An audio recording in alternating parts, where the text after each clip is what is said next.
Raising Tech is your guide to understanding the role technology plays in your senior living business strategy and day-to-day operations. Tune in for tech trends, hot topics, and meet the people behind the tech landscape in senior living to gain practical technology knowledge that you can apply in your community today. Welcome to Raising Tech, a podcast about all things technology in senior living. I'm your host, Amber Bardon, and today I'm joined by two guests from Pi Architects, Greg Hunteman and Sam Swinbank. Greg and Sam, we've had a lot of conversations about our topic today, which is technology innovation and new construction. And I feel like each time we get on a call, we could just keep discussing this topic for hours. It's really interesting, and there's so much opportunity in this market right now. But before we get started, could you go ahead and introduce yourselves to our audience and tell us a little bit about yourself and about Pi? Yeah, thank you, Amber. It's great to be here. Really appreciate the opportunity. I'm Greg Hunteman. I'm president of Pi Architects. Our company focuses on all types of senior living, active adult, all the way down to hospice and nursing. So a little bit of everything. CCRCs, repositioning, renovations. We've really been blessed to have a variety of clients that have actually allowed us to kind of add services. So we do the architecture, the interiors, the landscape, the planning, and recently in the past couple of years have added low voltage to improve the services that we provide. And good to talk with you, Amber. I'm Sam Swinbank, Director of Engineering at Pi Architects. I'm licensed as a professional engineer to practice electrical and low voltage engineering. Thanks for that introduction and that background about Pi. To start with, let's talk about some numbers in terms of how much growth and new business is being developed right now with new construction. Can you give us some context about the opportunities that are out there? Yeah, it's really picked up. It was a little slow through COVID.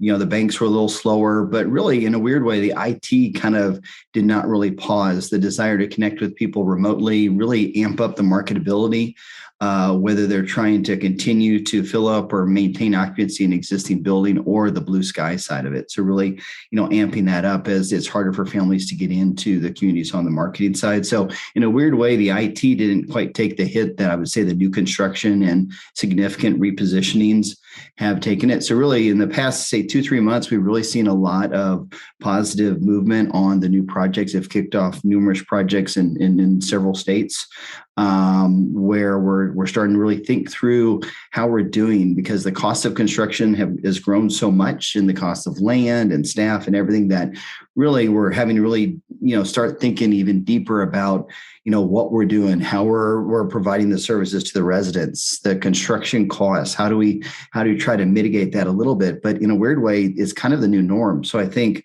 people are starting to realize, hey, things aren't going to go down a whole lot. Inflation is obviously kind of here. So what can we do to, provide the greatest success in the new communities that we're doing and control the costs, both in the operations and the staffing and the new development and construction?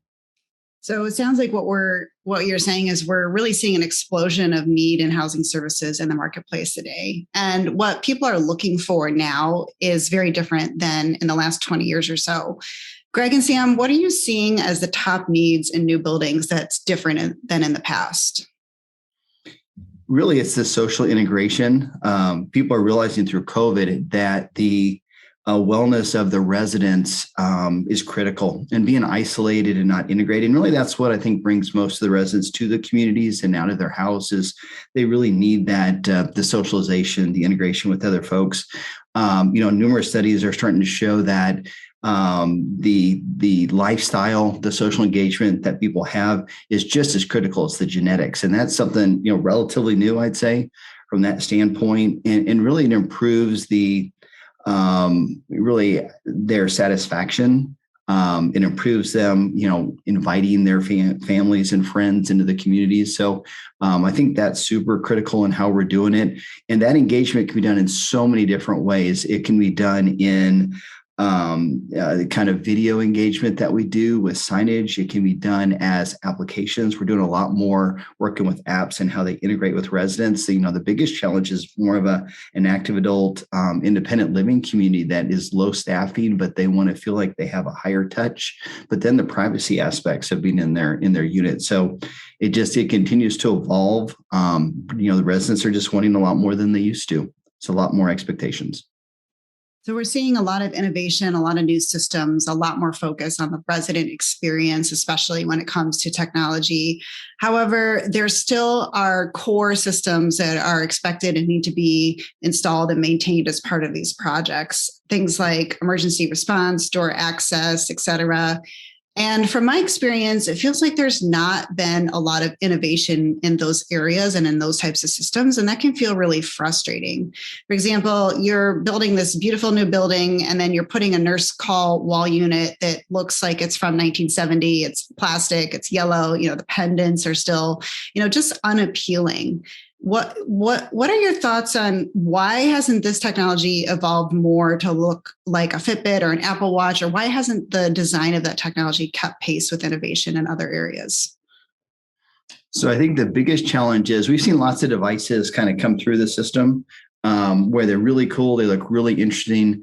But I think the problem is that the devices improve so quickly, whereas the technology and the integration of that technology that evolves so quickly as well. So right now, I think we're kind of getting to the point where I think they're just going to start using the Apple Watches. They're going to start using the different devices that we're using in everyday life and try to do more interconnectivity with it.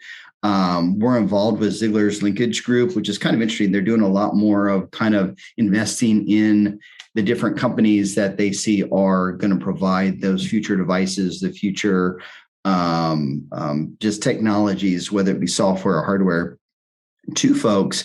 And it's been fun to be a part of that, to see it very early in its advancement. K4 was one of the big ones that they kind of were able to look at, Care Merge as well. So it's been fun to be a part of that. And then through that, they've also brought in a lot of, futurists, I guess you could say, that are really anticipating where we're going. So the challenge is going to be creating just a very good backbone in the community. Sam has got some great things that he's done with residents so that he can develop this backbone that's not just for today's technology and interfaces, but what can we do that is going to give them that 10-year longevity? We know at some point it's going to have to be improved, but how do we do that? Sam, from your engineering perspective, what do you see are the biggest areas of opportunity when it comes to innovation in technology and new construction? One of the big new opportunities is that technology has finally evolved to the point to where it can increase resident wellness and resident satisfaction without requiring more touch from staff. Software platforms that we discuss on our regular calls, like K4 Connect and Care Merge and Casper, are using artificial intelligence and knitting together Internet of Things devices like relatively new smart switches that have integral motion sensing, for instance, to create reporting on whether a resident is moving about an apartment normally and whether they've fallen. If a resident and a family opt in, an adult child at their own home can discreetly check in with the software platform to see how their parent's doing, including how they slept last night, all without additional staffing. To me, that feels like a significant new opportunity. Yeah, and the good thing I think about that is that they're not waking the resident in the evenings when they check on them. So I think there's other upsides to this that maybe aren't completely understood or intended that they found. Do you think that the market is in a place now where potential future residents are actually actively looking for this type of technology to be in place when they're selecting where they're going to move into? Or how are you seeing those trends in the marketplace? And then that's the interesting thing that, we have some clients that look at providing it for everybody and it's just kind of in the base costs. We have other clients that are looking at it more of a value add. They kind of separate the costs out for the people that maybe, see the opportunities there, or maybe they don't think they need it initially, but then they start seeing their friends use it, especially as there's more risk of fall and stuff like that. So I think that as we have the evolution, as more communities are providing this, that there's going to be more of a, I guess, requirements, not maybe the right word, but a request and an integration of it. Ironically, it helps staffing. It helps so many other ways that they're running the communities to be efficient. So I think it's going to be here to stay. And there's a whole robot thing, which is a whole nother integration here, which we're going to see. How do you do the charging points for the robots? How do they get, how do they navigate the communities? I mean, they have cleaning robots now. I think, there's going to be a time when everybody has a robot friend. I know it sounds silly, but it'll be fun to watch and see what happens. It's really interesting, exciting to think that in the future, not too far off, that people may be basing their decision on where they're going to move into based on these technology features that are available in the communities. It's pretty exciting that that's going to be our new reality. Talking about all these new and innovating ideas is really exciting, but let's just take a step back for a moment and talk about what are some of the basic considerations you need to have when it comes to including technology in your design. Our company, Parasol Alliance, has done multiple projects where we worked very closely with our clients on new construction or renovation. And we've actually come up with a checklist to walk them through multiple decision points and areas to think about when we're brought into a new project. One thing that we often see is just a lack of a comprehensive attack plan on who is managing what part of the project in relation to technology, especially around things like low voltage, network design, and business requirements. And we've added this step of gathering client requirements up ahead of time so that we're all working off of the same page. There's no assumptions made, or if there are assumptions, that we're testing those or we're finding anything that's been missed. Based on our past project experiences and some lessons learned, some of the things that we like our clients to think about ahead of time are things like security decisions. So these are things that we want people to think about before we even get to, the actual type of system we're going to use or the count of the number of cameras. For example, do you want to have cameras in the buildings or just on external doors? Do you want to have them in staff areas and resident areas? Those types of answers to those questions is going to all feed into the overall technology design. Wi-Fi is another area that we see a lot of assumptions made that may not line up with the client expectations. So all of the technology we're talking about today really relies on having a really robust wall-to-wall Wi-Fi coverage. But often that step in the design can get missed or be an afterthought, or again, maybe there's some assumptions made without actually having a real heat map design that will provide and guarantee that wall-to-wall coverage. Another example is thinking of things like, do you want to have smart homes like Sam was talking about with the smart switches? And if you do, you can bring in a company like K4 to help with the actual electrical design up front to make sure that the design is optimized for those types of systems. Another thing to think about is if you have existing buildings, are you planning to extend those systems, or is this an opportunity to possibly select new systems and then retrofit those back into your other buildings? Greg and Sam, where do you see technology playing the most valuable role in these types of projects? And what do you think is the optimal time frame for technology to be involved in projects? Yeah, we really want to start from day one. I mean, when we start planning and programming the building, we really want to think through everything. We want to figure out how we have the connectivity, not just of the building spaces, but of the technology and how it flows through a building. When you come in, how do you feel? How are you connected to it? Are you seeing the digital signage like we talked to? Does the staff have what they need in order to greet you and understand you? Are there ways that they know who's going to come to the community if it's a new prospective resident, and they know, hey, Ms. Green, great to see you. Excited that you're touring our community. I think you'll really enjoy such and such because there's a prep, and they know that Ms. Green loves gardening, so they can work through that. So, there's the different ways that can integrate that. But then as they work into the community, you can sell the smart home technology, you can sell the socialization, the clubs, and the way to connect everything. So it sounds like your advice is to get technology involved as soon as possible, which I agree with. As we all know, to go back and try to add technology after the fact is always going to be more expensive. So at the design phase or the initial phase is really the best time to get technology involved. Sam, what would you say that communities should know or consider when it comes to technology before starting their planning? These days, with increased adoption of technology, it's important to think about what we informally call the backbone, the data backbone of a building. How is data going to move around from computer room to wireless access points and through a robust Wi-Fi network to get to the resident? It's important to think in the early stages of planning how you're going to accommodate a wide data backbone for these buildings with increased technology. And then when you're looking at that, how, you have the interconnectivity. Everybody thinks of the inside of the building, but how are we going to do the connectivity on the outside of the building? How are we going to allow the residents to enjoy the exterior spaces, right? It used to be that we'd be stuck in our room with our computer connected to the wall. Now we can take our device anywhere. We can go be in the pub and, enjoying a drink with friends, or we can sit on our favorite veranda for a little bit more of quiet space. So I think that's important. There's other ways that people are looking at kind of monitoring residents so that they're not stuck at the door, but maybe there's a little bit more of a mesh where they can actually go outside and enjoy the front of a building or some other areas a little bit more, to provide a little bit more of, the preferences. Let's not try to control people so much. So what can we do to give them greater flexibility? Greg and Sam, let's tie this all together. Walk me through how you envision this technology experience to be in a new building. Let's say we have no limit on our budget. We've got all the options that's built into the building. What would this experience actually be like for a resident? Well, I guess you kind of want it to be as personalized as possible, right? So from the moment a prospective resident walks in the door, we talked about how they can be engaged. But from the resident perspective, as they wake up, what kind of music do they like to listen to? How do they like to be greeted? How do they let the staff know that they are there? Is the technology just, letting them know, hey, they got up?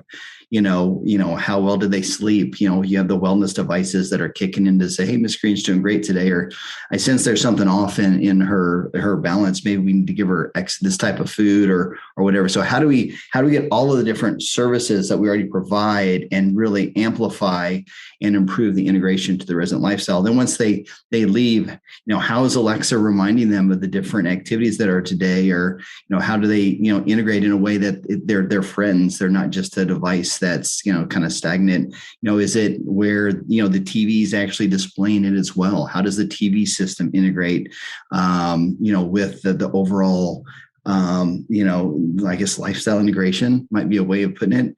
Well, how do they do that once they get to the hallway? What kind of artwork are they seeing? Is the artwork actually changing? Is there a gallery they can go to when they go to the cafe and have breakfast with their friends? What kind of music's playing? What are they seeing? On the TVs and the walls. Is there different rooms that actually play towards different types of experiences people want? Does people want more of a pub environment, a cafe environment? We're doing a lot more conservatories where it's an outdoor environment that's actually inside and controlled. How do they do that and then still have access to their devices? And then, through the day, do they integrate the lighting that actually changes the temperature, where that actually helps with their sleep pattern? So that's been proven to do very well in memory care communities. It can be a little expensive, but the newer technologies are getting better at how they do that. And so now your body's just going through the natural cycle a little bit better if they're not able to go outside and get that 20 minutes of sun, which really helps kind of, work with their biological clock.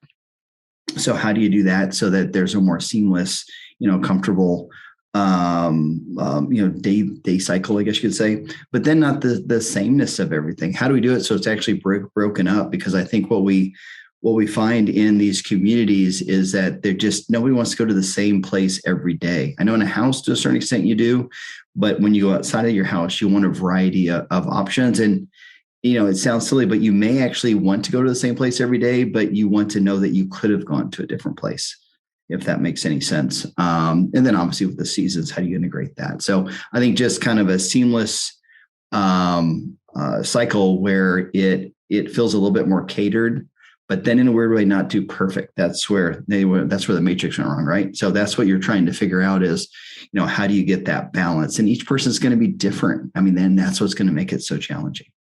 Sam, what are your thoughts? Baby boomers, the silver tsunami, they're heading our way towards senior living, and they're largely not in the product yet. And baby boomers are largely adopting technology. They have a smartphone, and many baby boomers have at least one wearable, whether it's a Fitbit or an Apple Watch or even an Oura Ring. And so baby boomers are accustomed to technology, and they're going to expect it in this next senior living environment, hopefully in a way that mimics their nice homes where they're coming from.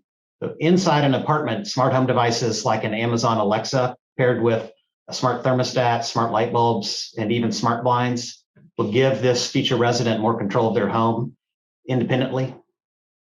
That all sounds really exciting. This has been a really fascinating discussion. This is personally one of my favorite topics. Is there anything else you would like our listeners to know or you think they should know? Well, I think the biggest opportunity we have in senior living is how we integrate wellness. I know it's kind of weird to maybe bring that directly into the technology side, but I think that's the biggest thing. I mean, people are wanting to move into our communities because they're going to live longer and better. And so how do we do that? How do we prove that out? And so this really has an opportunity to directly connect them on the social side. It lets the staff, bring things to them. There's really fun ways where you can do different activities and compete, kind of virtual, competitions that you have where it's, challenging people on, health, mind challenges. There's so many different things you can do. So I think as we start these projects and we talk about the building programming, we talk about the IT programming, we also want to talk about the branding, how they integrate wellness, how they market it, how we really integrate it. Because with all these things, if we don't have a champion that's encouraging it and integrating it into the community, then it's not going to get used. So we want to maximize the opportunity and the usefulness of what we provide there so that it's done in a way that makes sense. We have the people in the communities that are really promoting it. We have the people that understand it. So training is really big. And sometimes training might just be the ways to use it the most efficiently. How can they use it to make it easier and better so that if we can give the staff more comfort in what they're doing and then also give them more time to spend with the residents, it's kind of a win-win because the staff here, they're really doing it because they love the residents and they love what they're doing primarily. Because there's a lot of choices they have. Sam, any additional thoughts you want to add before we wrap up today?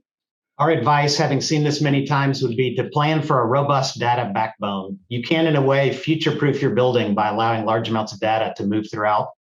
Our other key point of advice would be to bring your IT and low voltage teams into projects as early as possible and let your architects know if we can help.